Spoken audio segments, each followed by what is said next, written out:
Values Education 7, Quarter 1, Learning Competency 7A, nakapagpapahayag ng mga paraan sa pagtupad ng sariling tungkulin bilang mamamayan. Sino o ano ba ang mamamayan? Ang isang mamamayan ay nangangahulugang pagiging kabilang sa isang lugar kung saan ikaw ay may mga natatamasang karapatan at naaatangan ng mga tungkulin.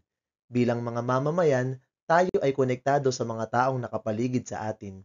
May mga magkakatulad na karapatan at mga pananagutan. Karapatan at tungkulin. Ang karapatan ay mga kalayaan at proteksyon na nararapat para sa mamamayan. Ang mga ito ay nagpapanatili sa atin na mamuhay ng malaya at matupad ang ating mga pangarap. Sumasagot ito sa tanong na, ano-ano ang mga bagay na dapat ay natatamasa ko bilang mamamayan? Bilang mamamayan, dapat mayroong tayong mga karapatan tulad ng kalayaan sa pagpapahayag, karapatan sa edukasyon, at karapatan sa kaligtasan sa ating komunidad. Ang mga tungkulin naman ay responsibilidad na dapat nating magampanan bilang mamamayan upang makapagdulot ng mabuti sa kapakanan ng ating pamayanan. Mahalaga ito upang magkaroon ng pantay at makatarungang lipunan. Sinasagot nito ang tanong na, ano ang kailangan kong gawin bilang mamamayan? Bilang mamamayan, kailangan nating sumunod sa mga batas, igalang ang karapatan ng iba, at lumahok sa mga gawaing makatutulong sa komunidad. Ang mga karapatan at tungkulin ay may malaking kaugnayan sa isa't isa. Sa bawat karapatan na ating natatamasa, mayroon itong kaakibat na tungkulin na dapat nating matupad upang magkaroon ng patas at maayos na lipunan. Halimbawa, tayo ay may karapatan sa malinis na hangin. Tungkulin din natin na panatilihin itong malinis, kung kaya hindi tayo dapat gumawa ng mga bagay na magdudulot ng polusyon sa hangin. Kung balanse ang paggamit natin ng ating mga karapatan at tungkulin, matitiyak natin na matatamasa ng bawat isa sa ating lipunan ang kani-kanilang mga karapatan.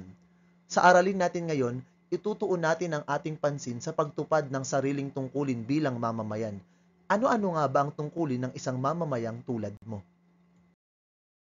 Ang isa sa mga tungkulin na dapat gampanan ng isang mamamayan ay ang pagsunod sa mga batas at patakarang pinaiiral sa pamayanan. Ang mga batas ay naglalaman ng mga alituntunin na dapat sundin upang maiwasan ang hindi pagkakaintindihan at gulo. Sa pamamagitan ng pagsunod sa mga batas at patakaran, matitiyak natin na ang ating pamayanan ay mananatiling ligtas at maayos.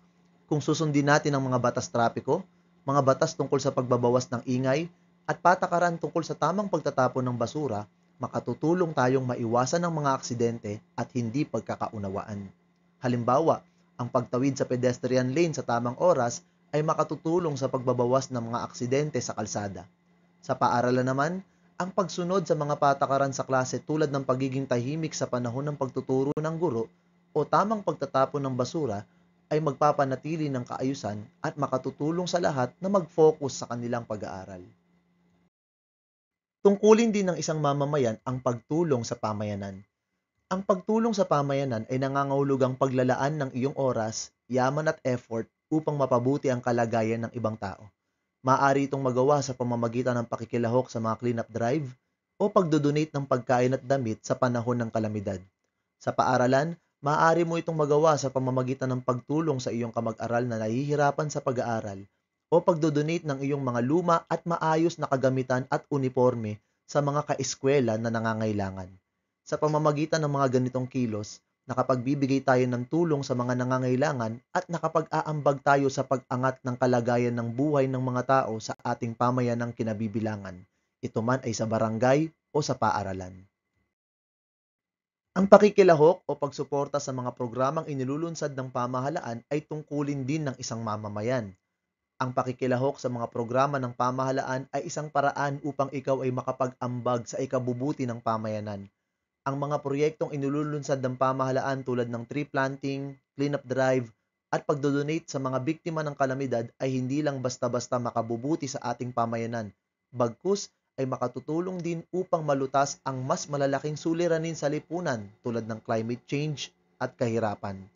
Sa paaralan, maaari mo itong magawa sa pamamagitan ng pakikilahok sa mga proyekto ng pamahalaan sa inyong paaralan tulad ng vaccination drives o pagdalo sa mga seminar tungkol sa paghahanda sa mga sakuna o kalamidad. Sa pamamagitan ng pakikipagkaisa, na ipakikita mo na ikaw ay nagmamalasakit sa iyong pamayanan sa loob at sa labas ng paaralan. Isa rin sa mga tungkulin ng isang mabuting mamamayan ay ang pagkilala sa dignidad ng bawat isa o paggalang sa kapwa. Ang paggalang sa iba, anuman ang kanilang pinagmulan, paniniwala o opinyon, ay nakapagpapatatag ng ugnayan sa pamayanan. Sa pamamagitan ng pakikinig sa saloobin ng iba o pagbibigay galang sa kanilang damdamin, nakabubuo tayo ng pamayanang may diwa ng kooperasyon. Sa paaralan, ito ay nangangahulugang pagbibigay galang sa opinyon ng iyong mga kamag-aral sa tuwing may group work o pagpapakita ng kabutihan at suporta sa kamag-aral mong may hindi magandang pinagdadaanan. Ang paggagalangan sa paaralan ay makatutulong upang makabuo ng isang positibong learning environment kung saan ang lahat ng mag-aaral ay makararamdam ng pagpapahalaga. Ang pangangalaga sa kapaligiran ay tungkulin nating lahat. Ang simpleng kilos tulad ng pagbabawas ng kalat, pagre-recycle o pagtatanim ng puno ay makatutulong upang maproteksyonan ang ating mga likas na yaman. Sa paaralan, magagawa mo ito sa pamamagitan ng pagtatapon ng basura sa tamang tapunan at pakikisali sa mga programa ng paaralan tulad ng pagtatanim o pagre-recycle. Kung ating aalagaan ang ating kapaligiran, sa loob man at labas ng ating silid-aralan, matitiyak nating magkakaroon tayo ng mas malinis at mas malusog na kinabukasan para sa lahat. Konklusyon. Kung bawat isa sa atin tumutupad ng tungkulin, kapayapaan at kaayusan, may dudulot sa pamayanan. Sumusunod sa mga batas at patakaran, gumagalang sa kapwa at nakikipagtulungan, nakikipagkaisa sa pamahalaan, nangangalaga sa kapaligiran. Mga maliliit at simpleng paraan, subalit may malaking pakinabang.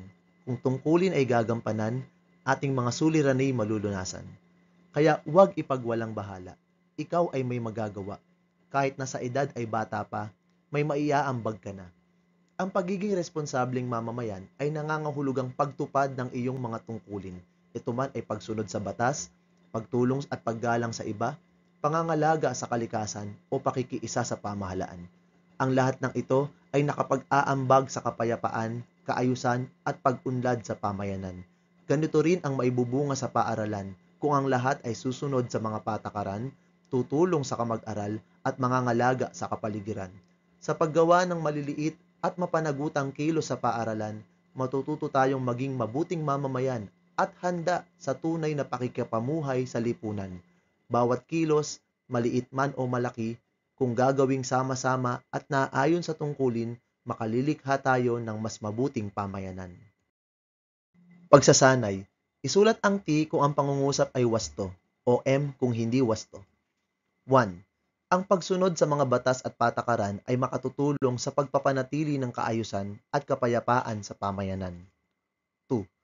Ang paggalang sa kapwa ay hindi kinakailangan dahil ang mahalaga ay ang pagsunod sa mga batas at patakaran. 3. Ang pagsali sa mga cleanup drive ay nakatutulong upang makapaganda ang kapaligiran. 4. Ang pagiging mabuting mamamayan ay nangangahulugang pagtulong lamang sa iba kung ito ay may pakinabang sa iyo. At 5. Ang pangangalaga sa kapaligiran ay pananagutan ng bawat mamamayan.